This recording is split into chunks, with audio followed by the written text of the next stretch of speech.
Ndugu wanahabari, serikali yenu inatambua na kuthamini mchango mkubwa kama nilivyosema kwenye salamu za viongozi.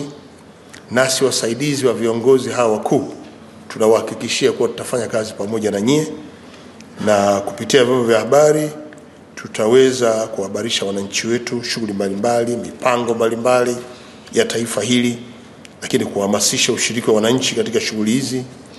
Na vyombo vya habari vimekuwa sehemu kubwa katika kutoa elimu kwa wananchi, kama nilivyosema awali kwamba vyombo vya habari vina kazi ya kutoa elimu, kuhamasisha maendeleo, kuonya, lakini pia hata kuburudisha.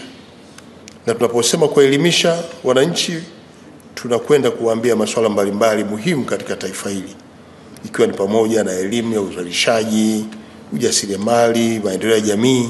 Haya ndio maeneo ambayo sisi tunayaangalia.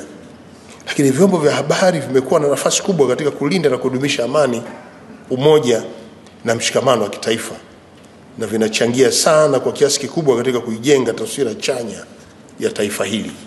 Hatua tuliyofikia leo katika nchi, huwezi kutenganisha maendeleo ya taifa hili na vyombo vya habari, kwa sababu mtu aliyoko Lindi anajua mafanikio ya Arusha, anasikia mafanikio ya Mara, anasikia mafanikio ya Kagera, anasikia mafanikio ya Iringa na kule Rukwa, Katavi.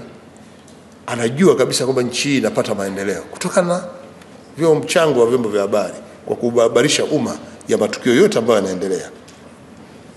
Vyombo vya habari viendelee kutoa taarifa mbalimbali za maendeleo nchi hii, na kama kweli tutazingatia uzalendo, weledi, maadili na taaluma ya uandishi wa habari, utamaduni, mila na desturi za nchi yetu, tutafanikiwa sana na tutapata maendeleo makubwa.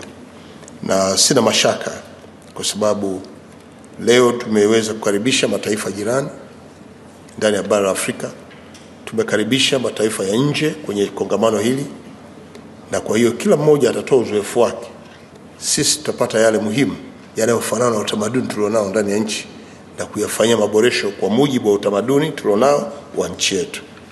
Na kwa hiyo katika kufanya kazi yetu tulenge zaidi kutoa habari zilizo sahihi na ambazo zinakwenda kuifanya jamii iweze kufanya vizuri zaidi wakati wote, na tuzingatie ukweli wa taarifa zetu.